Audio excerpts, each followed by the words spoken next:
Sippers, welcome to this episode of the Tea With Me podcast with me, Shane Todd. It's a good time. It's a guest episode of the podcast. We're feeling good. We're feeling fine. Spoiler alert, this is actually coffee. The whole thing is a lie. The whole thing's a lie. Bring it down. Before we get into it, I just got to ask, Dan, while you're twiddling your knob there, let me just ask a serious question before we get into it, because it's hanging over me and this podcast recording. Let me just ask you this, and you just answer yes or no, and just be honest, right? Don't try and mug me off or be funny. Just be honest, right? Kind of picked up a vibe, and I want to see if I got it right. Yes or no? Do you think I text you too much over Christmas and New Year's? Yes. Yeah, yeah, that's the vibe I got. I realised I texted him the Patreon number target of this is what we're gonna hit by February 3 times, and it was the same every time. He was not stoked. He was like, okay. What's an appropriate amount of text per week? Is there an amount, or is it about? Because here's where I think I went wrong. I was saying, instead of sending you one WhatsApp with loads of paragraphs in it, I was sending you a separate one for every sentence. You know what I mean? I think the fact that it was the week between Christmas and New Year, you could have just relaxed a little bit. Yeah. But you were working, you know what I mean? So it's not like you were like, oh, I'm going to take some time off with my, my surfboard. I thought, because you were, I just want to say, I'm sorry. Came on too, I just thought you liked me. So, Sippers, it's a guest episode this week. Before we get into it, let me just plug Patreon, which is patreon.com/teawithmepodcast. We do the breakfast episode on there, which is called Breakfast Brew, every day, Monday to Friday. Comes out at about 9:30 in the morning. And it's a fun time. We just do it in my kitchen. Every episode's different. You get the bonus episode on a Monday as well. But this is the big fat public episode, and it's a guest episode. My guest, well, let me try and say guest episode more times. My guest is Joe List. Joe is a stand-up comedian based in New York. I saw him in the Stand Comedy Club last time I was in New York, and I've been a fan for a while. He does a great podcast with Mark Normand, who's also coming on the podcast pretty soon, called Tuesday with Stories, which is a really interesting podcast for stand-ups, because they just talk about the kind of inner workings of what's going on for them stand-up wise, and the shows they're doing and that kind of thing. But also, if you're not a stand-up, it's just very interesting and entertaining as well. Joe also does his own podcast called Mindful Metal Jacket as well. He's just a funny guy. He's given us his time for doing this. The one thing that stands out to me about Joe List is whenever we were doing the same night in New York, and he was on the bill too, he asked me where I was from. And I said, I'm, Ireland, Northern Ireland. Because you're used to, that's what you say. Is even there, I was like, Northern Ireland's the only place where you can't just say one place. You got to give all the options just in case somebody gets a little bit offended. Northern Ireland, North of Ireland, the UK, Britain, era. You just got to give all the eventualities. I said Northern Ireland, and he was like, okay, and then said that he had some sort of interest in the Troubles. He's like, I find that very interesting, and maybe done a bit of reading of it. So that's something I had to talk to him about on the podcast, and stand up and loads of other things as well. Very, very, very nice gentleman. He's got a nice face. He's Joe List. This is the Tea With Me episode with my man Joe List. Joe, my number one question for people when they come on the podcast is, do you drink tea? Maybe you could tell me a little bit about your interpretation of tea. And I'd just love to know all about. I drink tea. I am drinking tea currently right now, and this is my second cup of the day. This is a homemade cup in a Starbucks cup. I start every day by going to Starbucks and getting an Emperor's Clouds tea, which is a green tea. And I drink 3 or 4, sometimes 5 cups of tea a day. I'm a big tea guy. Now, have you ever gone sort of traditional English breakfast type tea, like the Irish tea we would have? I've been to, I've done that comedy the Vodafone Festival in Dublin a couple times, and in all the green rooms there, they only have just regular black tea. So that I drank a lot of black tea when I was in Ireland. Yeah, I'll drink black tea if that's the option. It's a lot more caffeine, so I need to be eating something with it. But I do enjoy pretty much any tea. I like a hot beverage, any like real tea. I like a black tea, a green tea, a white tea, like chamomile tea, chamomile, as you say over there. But any kind of anything fruit, I don't do. If it's like a mango, Yeah, fuck that. whatever the fuck, I can't do that. But mostly, I'm a green tea guy. I mean, you got to be really careful. I mean, obviously in New York, you can definitely order an Emperor's Clouds, whatever that is. But in Dublin, if you ask for Emperor's Clouds, you're definitely going to get drugs. 100%. No, I know. People, when I go to Starbucks, I order Emperor's. It's actually called Emperor's Clouds and Mist is the official name.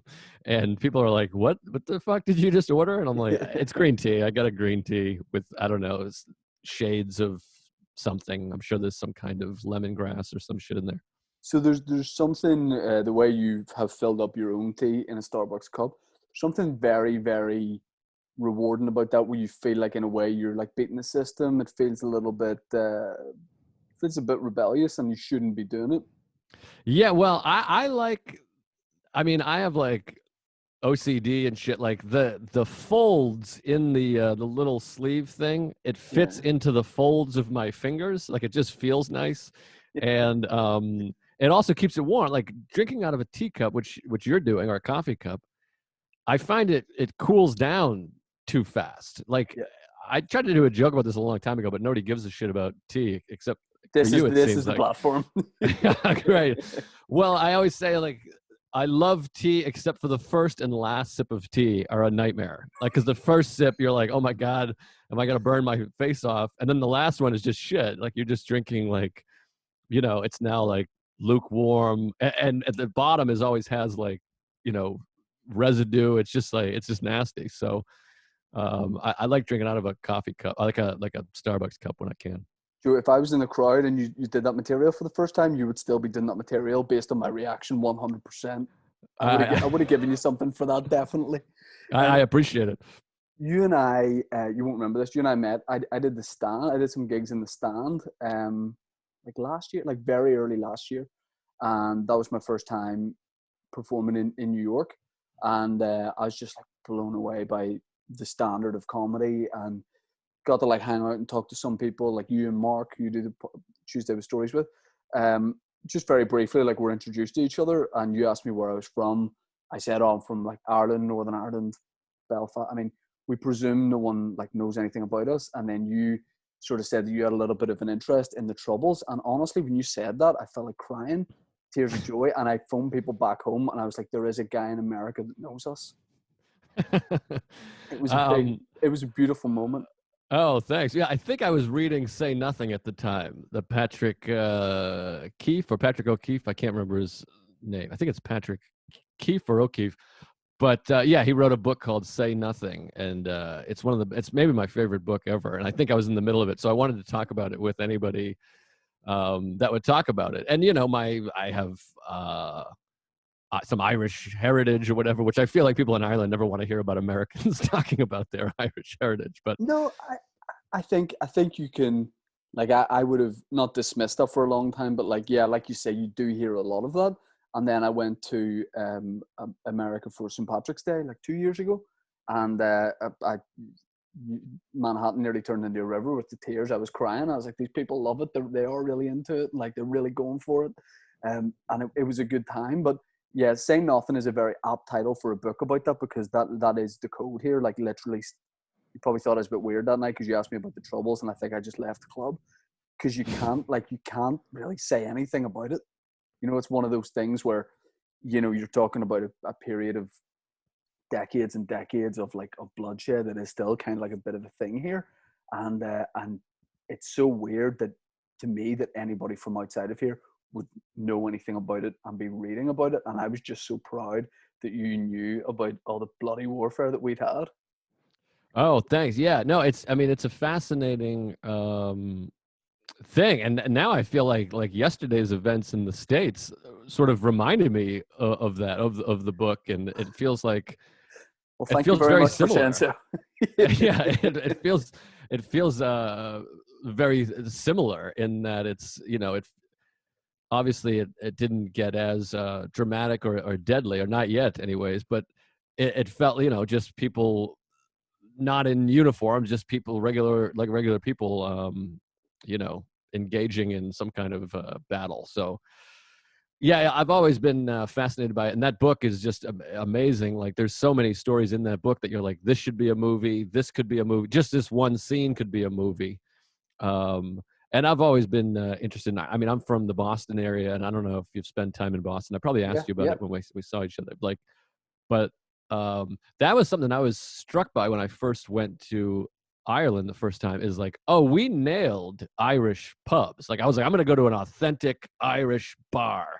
And aside from the age, and maybe this is going to be, people will hate me in Ireland for saying this, but aside from the amount of time it's been around, I'm like, oh, we kind of nailed it, which I guess makes sense because the Irish bars were started by Irish immigrants. So, but I'm like, yeah, this is not that unlike, bars in Dublin are not that unlike bars in South Boston to me. Yeah, especially in the areas you would have been in Dublin, probably if like people were bringing you there for the first time. They are areas that will have those quintessentially Irish bars that are, a lot of kind of street signs. You've got the traditional music, and like yeah, when I'm in America, people from here we always like end up in Irish bars and everything's great, and you're like, this does remind me of home. And then one person says Galway instead of Galway, and it just ruins your night. Like I Right, right. can't I can't deal with this. But it's interesting you say about like the events that are happening in your country at the minute. Like that is a Tuesday to us. You know what I mean? Like that's kind of like we think we like look at that like it's not really that big of a thing, because we had a similar incident. Our government buildings were nearly taken over like 10 years ago by this guy who's like quite a famous. He was in a paramilitary. He's been in jail for a long time. They let him out, and then he tried to like get into government buildings with a bomb, but he got stuck in the revolving door in the front. And I mean, it was really just, it was tough to watch on a lot of levels, because like the guy had planned this for a long time. And honestly, the revolving door really threw him off, and a security guard just put his foot in the revolving door, and the guy was just stuck. Like it was really demeaning. Like he was just stuck. And of course, this is all caught on camera. And a female security, a very tough female security guard, just like twatted him on the head with a bat. And he was just I mean, it's an iconic image of this guy who like thinks he's, Rambo, who's just stuck in a middle-aged man just suspended in a revolving door. So like when we see the thing with you guys with Capitol Hill, like that's, yeah, that doesn't really stand out to people in Northern Ireland too much. Yeah, I guess you always think. I mean, in this country, certainly we're taught and sort of it's beaten into us that we're number one and we're the shining city on a hill and American exceptionalism and all this stuff. So it did feel very much like, oh, this is something we watch in another country. And like it feels like it looked to me like, the American embassy being taken in Iran in the 70s. It was like, this is insanity. So I think in America, everyone kind of holds us as like we're America. We don't do that kind of stuff. Yeah, yeah, yeah. And now it's just like, we're becoming a joke. It feels like to me in a lot of ways. I mean, I'm still glad I live here. I'm not moving, but I'm thinking about it. You know what I Yeah, mean? from the outside in, like it seems like so many stand-ups in America that live in kind of the what I would have thought were the comedy hotspots of New York and LA. Everybody seems to be moving out to, moving down south, moving to like totally different places. And it's crazy how something that seems so solid, like I've been to LA a couple, probably slightly more times than New York, just to watch shows and do some shows like open mics and things. And when you watch even the Comedy Store documentary that was just on TV for us like last week, you think like, well, that's never going to go away. But I mean, in these times, it shows you that I don't think stand up in LA will go away, but it can have the rug taken out from it pretty quick if a lot of big comedians decide to just leave.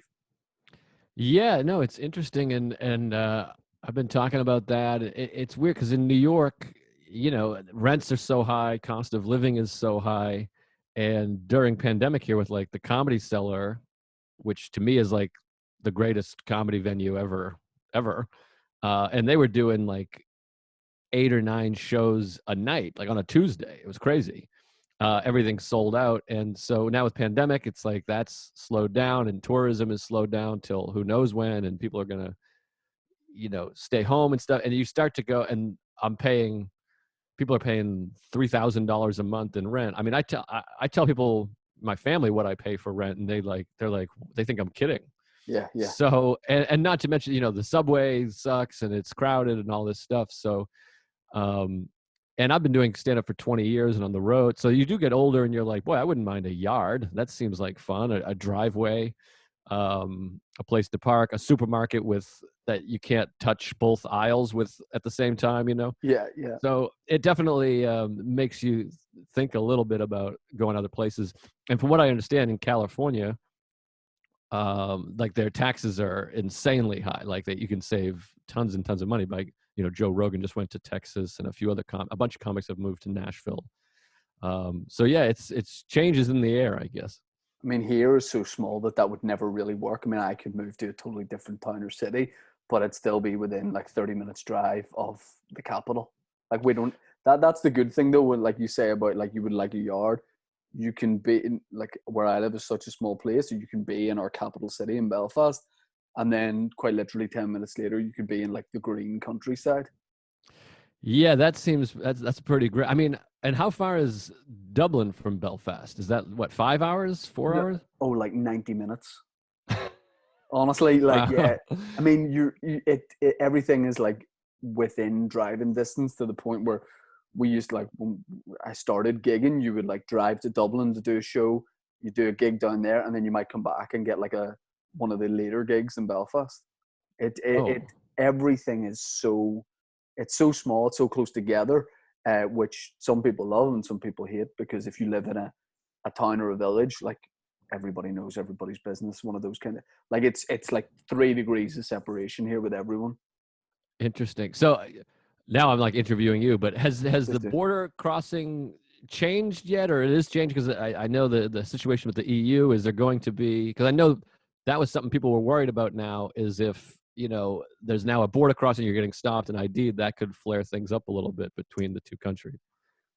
I think the thing is, like Northern Ireland especially is like a real special case with Brexit, in that we're on the island of Ireland, but we're technically part of Great Britain. So it puts you in a very strange position. But I don't think we really know what's going on as a people, and we probably like left it too late to ask, you know, people in England or people in Ireland, like what's the deal with this. So we all pretend we understand what Brexit is and what it means, but like us and like our politicians, like we have apps. I think we're just trying to see who's going to give us like better stuff out of the European Union or the UK. But the thing with the border is there is like thousands of border crossings here, so they could never properly bring in a border, because like there's like you can just go to your great uncle's garden and he will have a border crossing like Right. there. But yeah, I think a border would cause like loads of tension. And there's a sea border now which people are giving off. I mean, I don't know why people are giving off that, because it's not applicable really to any. No one's getting to Dublin from Belfast via boat.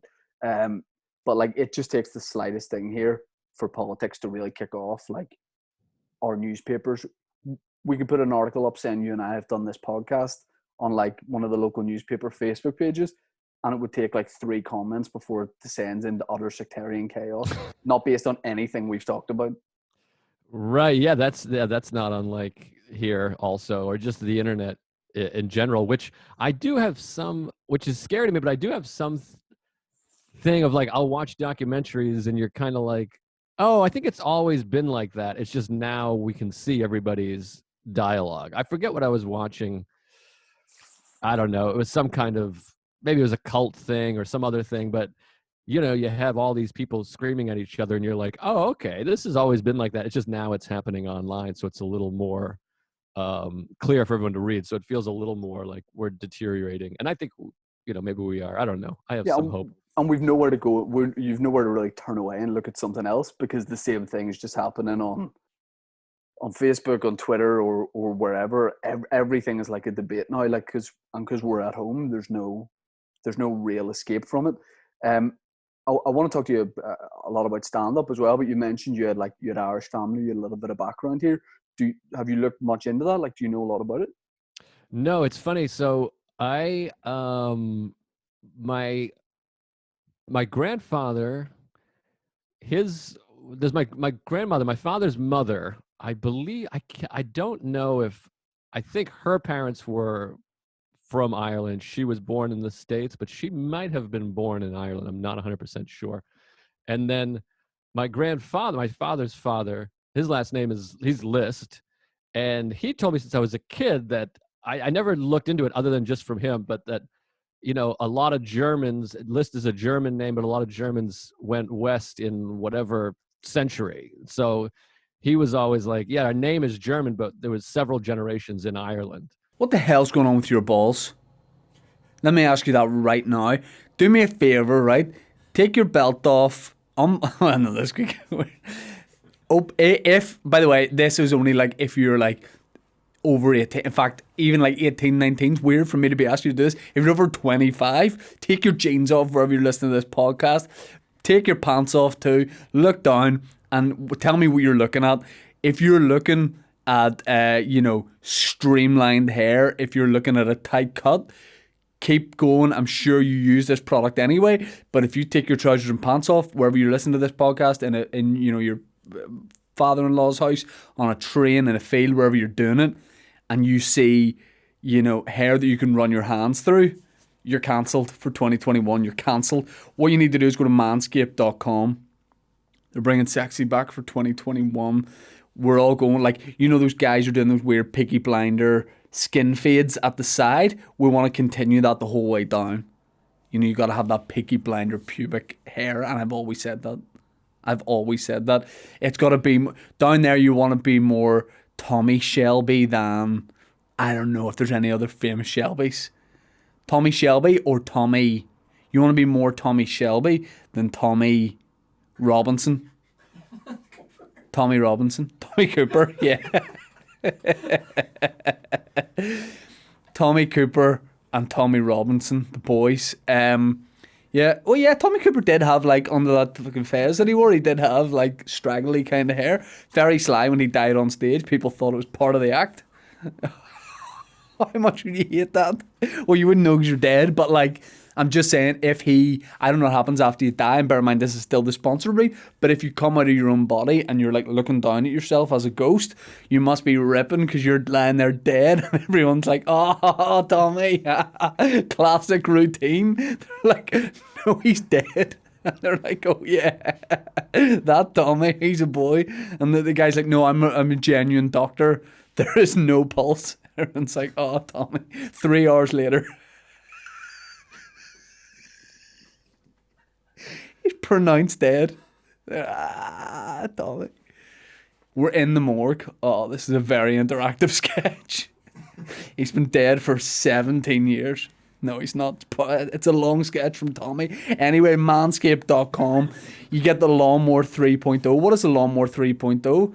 I use the Lawnmower 2.0. Oh, nerd virgin. The Lawnmower 3.0 is 100% where it's at. It's a trimmer for your downstairs. You know what I mean? You go to manscaped.com, look at all their products. They got razor, and because this is 2021, this is what we do. We shave ourselves down there, not like each other. We shave yourself. They've got ball cleanser, ball wipes, weed whackers for shaving your hair, your ears and your nose. It's just a good time. And if I haven't sold it to you yet, the Lawnmower 3.0 has a wee light on it, and things are always more fun when they've got a wee light on them. So manscaped.com, use the code teawithme, all one word, teawithme, for 20% off and free shipping. Cheers. And I never looked into it. I always just went, okay, great. Okay, so there's several generations in Ireland. And then I wondered if, like, he was a kid in the 40s, if he just went, no, I'm not German, we're Irish, I swear to God. It's entirely possible that he had heard, Germans migrated to Ireland in whatever century, and he went with that story. But he had all the shamrocks and all the thing, and he was proud of his Irish heritage, and so was my grandmother. But no, I never really looked into it. And it's funny because I tried to do somebody got me a 23andMe thing, and I haven't used it. But then I tried doing research. But if you look up surname or last name list, it just gives you a list of names. My last name is List, List, and it's like impossible to Google. I tried for so long, and I was getting like angry because it was just giving me lists of last names. It sounds like your grandfather has every base covered. Yeah, I mean that's what it felt like. But and my grandmother is Tui, and then my mother on my mother's side, my grandmother on my mother's side is a McKinnon, MC McKinnon. She rapped? What's that? She rapped?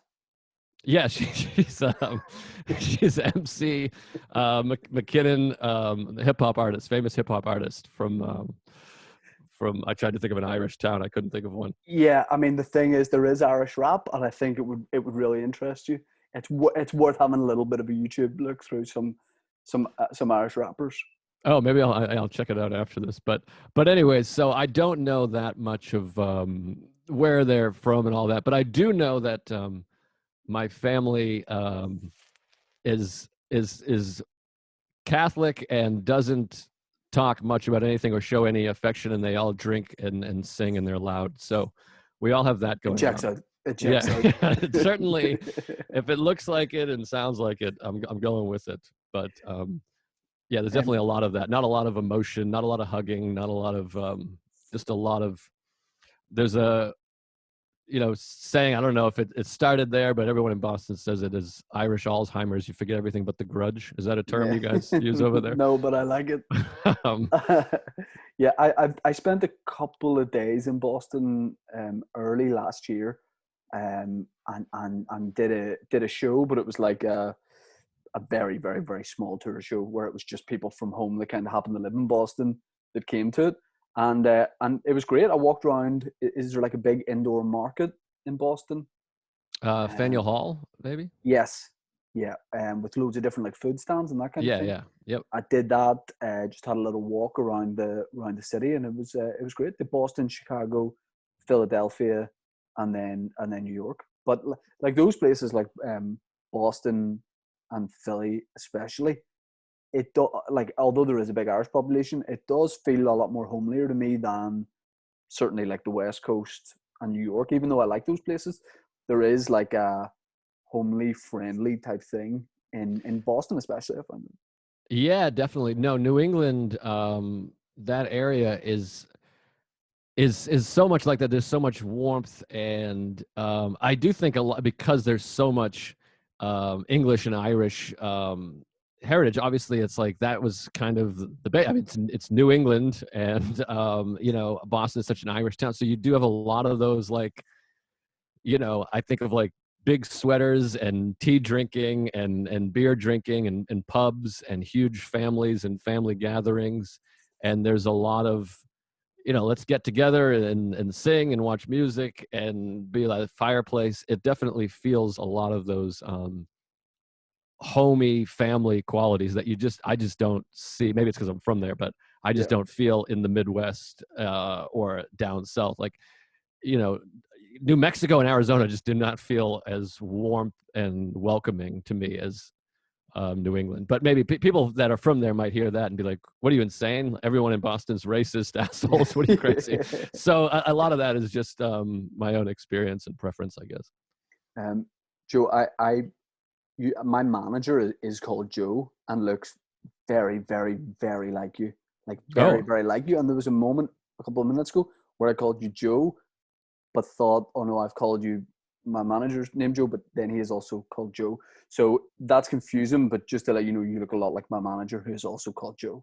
Yeah, he sounds like a sexy man. I haven't showered. This is like kind of a bedhead. I had something to do before this, so I usually look a lot better than this, folks.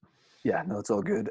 Joe, let me ask you about how you got into stand-up, because I started listening to your podcast about maybe like about a year ago, and it's so good for just having a little bit of an insight into what it's like being a stand-up in such a comedy city like New York. And yeah, absolutely great podcast. But I don't know much about kind of your journey into stand-up and how you got started. Did you get started in Boston, or was it when you moved to New York? No, so I started in Boston. Yeah, I started in October of 2000. I graduated high school in like June of 2000. And yeah, it's all I wanted to do was to be a stand-up. And then for like a few months, I just kind of was trying to get up like the balls to go do it, but also like, as you know, I don't know what it's like there, but like when you start doing stand-up, you're like, I don't even know where to go. And now it's a little easier, I think, because you have the internet and Yeah. podcasts or whatever. But at the time, I was just like, I don't know, where do I even go to say, hey, I'd like to be a comedian. And I grew up on the suburbs, about 35 minutes south of Boston. I took the train in, and I just was aimlessly walking around, and I found this. I just saw next to Fenway Park a sign that said "Open Mic Wednesday" at this place called Chops Lounge, which is like a kind of a Chinese restaurant / dive hotel. And I was like, this is it. Okay. I found the sign and I like wrote it down on a pen and paper and then went into like the phone book and called them. And it was like an Asian restaurant. And they were like, you know, I don't want to offend anyone, but they were like, like it was like, you know what I mean? I know it's very not cool to do, but that's what it's not. It was just, you know, Asian. I'm like, I have no idea what's happening. And I was like, all right, I'll just show up. I'll just go there. And I went there and it was like the truest open mic. It was this guy named called Larry Lee Lewis. And he was like, you want to go first?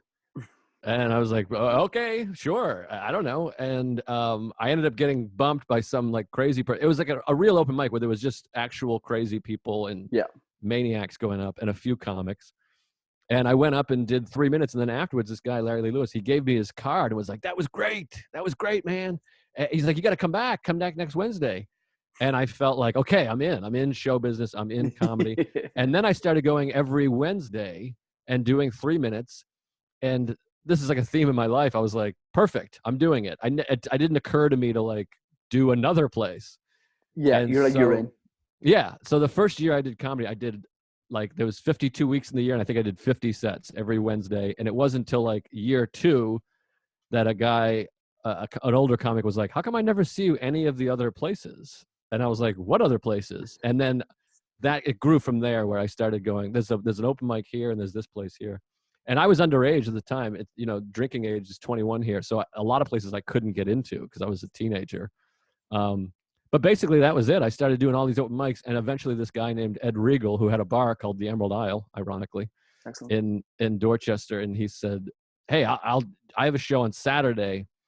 And then he's like, do you want to do it? And I did it. And he handed me like $25 afterwards. And of course I was like, oh, you don't have to give me money. And it was really helpful because he was like, this is a brutal, really difficult business. Anytime anybody offers you any amount of money, you take it. Yeah. And I was like, you got it. And so, so basically that was it. Now, but I remember leaving there being like, all right, I'm a professional comedian now. And that was probably 2.5 years in, and it progressed from there. What's happened to Larry Lee Lewis since? I don't know where Larry is. He did an act. He played piano and did old jokes. They were stolen. The only joke of his that was original that I thought was hilarious was he said, I know 1,000 jokes all told by somebody else. And he did Milton Berle jokes and Rickles and Dangerfield jokes. You know, I'm trying to get down to my original weight, 8 pounds, 3 ounces. But he was like a middle-aged pothead, you know, old. To me, he was old at the time. He was probably, looking back, he was probably like 49 or something. Right. But I don't know where he is. I don't know if he's still working or not, or if he's alive. I hope he's alive, but yeah, I'm not sure. And what's the current status of stand-up where you are? Because the thing I found amazing about New York, I mean, we literally don't have in this country like a weekend club. You can do like Monday to Thursday, but like if you're lucky, there's some of us that get to do like 3 or 4 shows a week sometimes. So the thing that was crazy about New York is you guys were doing 5 spots a night, maybe sometimes more or a little bit less. So has everything kind of just totally stopped? Are you still able to do the likes of those rooftop shows that were going on, or what? How is it at the minute?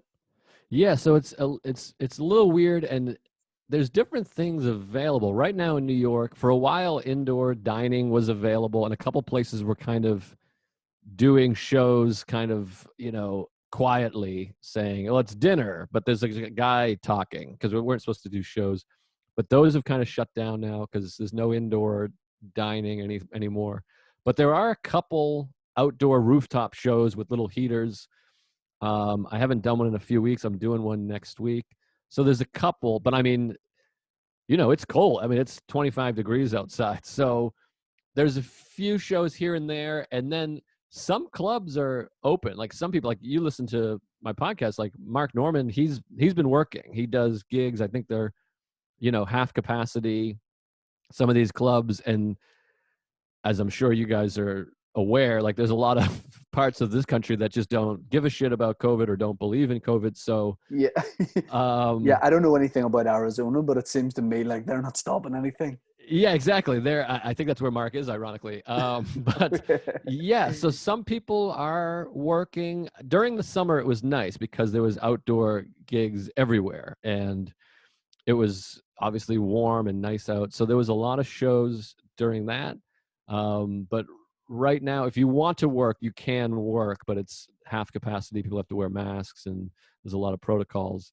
So I've been taking this time to just not do it. Like I was doing, like you said, so many shows a night on the road and working for 20 years. So right now I'm just kind of enjoying being a podcaster and trying to kind of embrace the break. And my thought is it will go back to normal or normal-ish where we can go on the road and work every night and every weekend.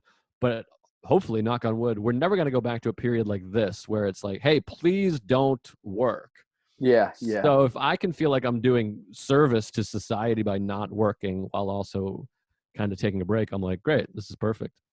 And I don't know about you, but it obviously we can't gig as much as somewhere like New York, but you gig as much as possible and kind of do this full time. And it's the first time in about 13 years that I've not done stand up regularly. So it was the first time I'd ever really had a chance to kind of sit down and look at my act a little bit and analyze it a bit more, because you're constantly just on the go trying to get new material, that kind of thing. And this was the first time where I was able to take a step back from it. And the shows, like you say, we had that thing where, like, yeah, if there was food on, you got to do a show.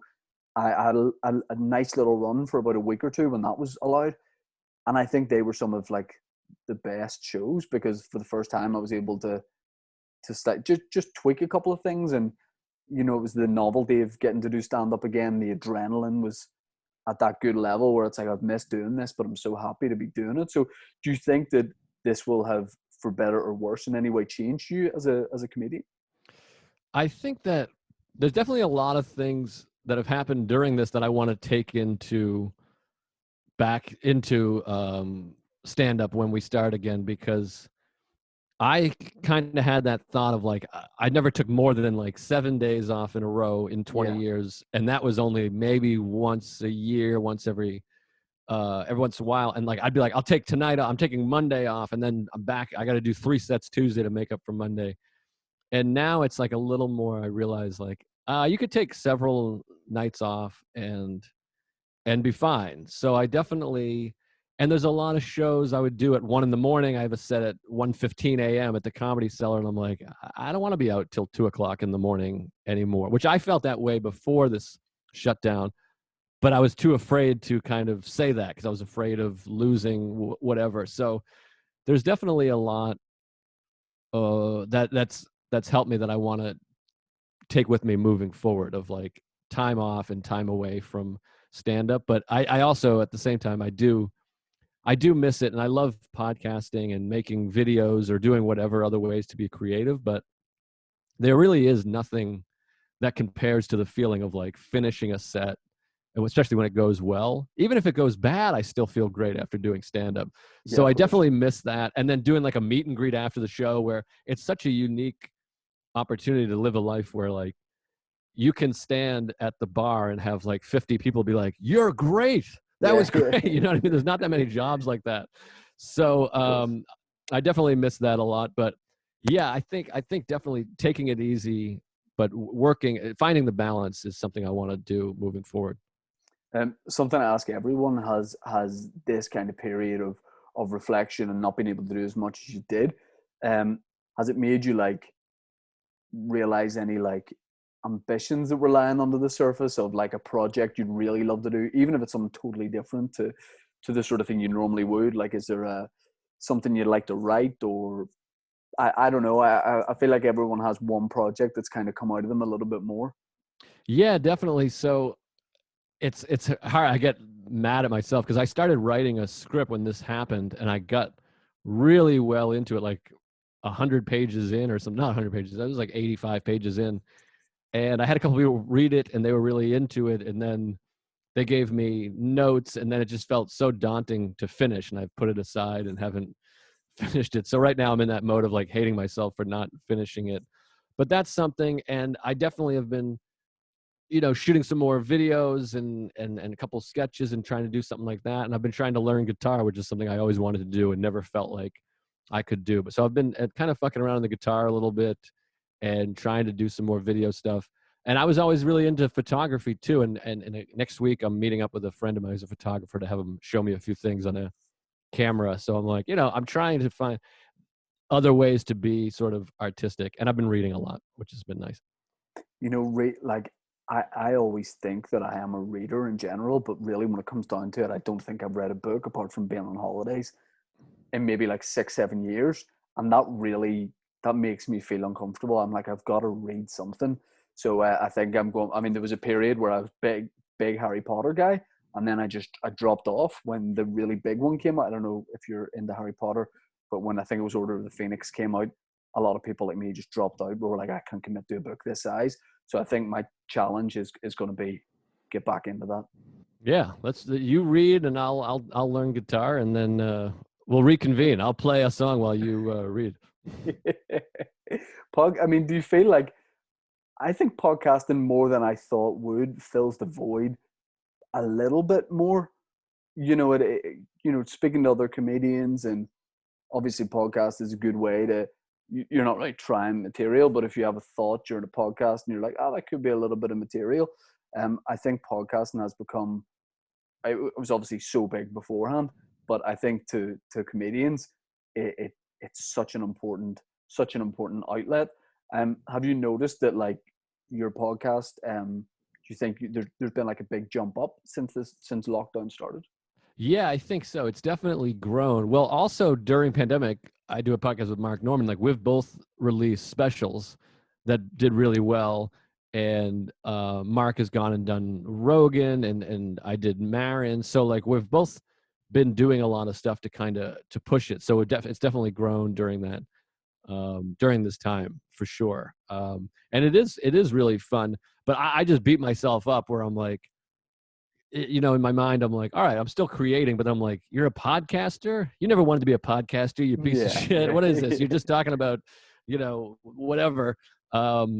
So a lot of it, that is just self-hatred, self-doubt, and all that stuff of like, you're a fraud. We all have that a little bit to some degree, I think. Yeah. I think it's a great thing to keep going with. And whenever you guys were still doing show, I know Mark, you said is still doing shows, and he's coming on this podcast in the next couple of weeks too. But whenever you were doing the outdoor shows and that kind of thing, that was a period where nothing was happening here. So it was so great as a comedian listening to that, because I'm kind of able to take some enjoyment in hearing about you guys' gigs and the other comedy podcasts I listen to. It's just really interesting to hear that like something is happening. But I don't know. It's made me want to travel with stand up a lot more and go to places that I've never been to. Have you ever done Australia? No, it's funny you bring that up. I was supposed to be in Australia like 2 weeks after we shut down. I think I was going there April 7th through the 15th or something like that. I was doing the Melbourne Comedy Festival, which took me like years to book. The woman saw me and I performed for her, and then they were like, well, we're booked this year and all this stuff. And it was this long process. And I was so thrilled to finally make it happen. And I was like 10 days away from or whatever it was, maybe 2 weeks away from going when everything shut down. So hopefully I can redo that. But no, I've never been over there. But that's what I miss a lot, is especially going to the UK and to Ireland. I've gotten to do Paris and Israel, like being able to travel for me to other countries to perform has been like a thrill, and I definitely miss that. When you performed in Paris, did you by any chance did you do a gig for a guy called Sebastian? Guy runs a gig in like a loft. Yeah, I New did. York, New York Comedy Night. Yeah, I did. Well, I opened for Louis C.K. there a couple times, but the most recent one, a guy Sebastian, I think, was. Yeah, glasses. I'm pretty sure. Yeah. Yeah, Yeah. I've done that gig. That's a real fun gig because it's nice. He gets a little bit of a crowd in, and you just think like, this is in Paris. Yeah. Something just so incredible about that. Yeah, no, it's great. I mean, for me too, it's like anytime comedy brings me to like these really cool places, I'm like, it gives you that feeling of like, this is insane. This is amazing. Yeah. I thought the last time I did that Paris gig for him, I billed it as like, it's part of the tour, but it obviously was not like a tour show, but it was just so I could say it's an international tour. And at the end of the show, like the show it was really nice. I brought a friend over. He opened. We had a nice time. We went to see Dunkirk earlier in the day, which was a terrible idea because it's obviously such a bleak film, and we just felt bad that we couldn't help. We couldn't help the guys get off Dunkirk Beach in any way. And then we did that gig, and it wasn't until like a couple of weeks later where I was like, this is great. But at the gig, I said at the end, I was like, so like, who's from home? And there's just like just a guy, and he was the one that didn't really enjoy it. Sometimes I focus in on the one person who's like indifferent or really not into it. He was Sure, of course. the only guy who intentionally came to see it. That's that's classic. Yeah, it's my dad. But it just it's just a good time, and it's so. I mean, I know you can go to so many different states and cities, but I don't think people like me take advantage of how easy it is for us to go to different cities in Europe. You're talking like a couple. By the time it takes you to get to maybe another state, we can be in a totally different country. Yeah, that's what's always been fascinating to me about Europe, because Europe is like it's like the United States to me. Like you go from Paris to whatever, Frankfurt or Milan or whatever. It's like the same distance to Michigan here. It's strange. And then we thought it was going to be, because of Brexit, we thought it was going to be really difficult. But then, like, I've always had an Irish passport, so it means you can travel on an EU passport, so it shouldn't get more difficult. But yeah, it's one of those things where once lockdown happened, I was like, I was just about to do all these things, but I probably wouldn't have. A lot of things I was like, I'll do that down the line, but now I want to make sure that I really do these things, starting with the Order of the Phoenix. Yeah, no, it's definitely it definitely gives you a lot of perspective of like, okay, this is more important than that. Let me try to get this done. Yeah, For sure. and having other things going on, like not spending so much time gigging and taking a little bit of time off here or there. That's where for me, that's where the material comes from. That's where you witness things that you wouldn't if you were waiting to go on at a comedy club or hanging out in the same place. Yeah, completely. You have to live some life, or otherwise all your bits are just going to be. Isn't it crazy when a waitress spills a drink, folks? Just over there, yeah. Yeah. You do have to go live some life for sure. Yeah. Joe, I really appreciate you doing the podcast. You mentioned having a special out. The great thing is you've got a special on YouTube, which is brilliant because people can just go and see it. Same with Mark and guys like Sam Morrill. Sam Morrill or Sam Morrill? I say Sam Morrill. I think he says Morrill, but people say Morrill, and it's fine. But I think I've been saying Sam Morrill, and I'm one of his closest friends, so I think it's Morrill. I'll go Morrill. But the great thing is, so many people just are putting stuff on YouTube, and you can go find it, you can go see it. But that special is great. We'll put it in the description of this episode, and you'll enjoy the analytics of 5 views from Northern Ireland on that. You're welcome. I'll take it. Yeah, appreciate it. Joe, thank you so much. I really appreciate your time. You do a fantastic podcast, and cheers for taking the time. Yeah, thank you, Shane. I appreciate it. It was really fun. Cheers, Joe. Thanks. Thanks, man.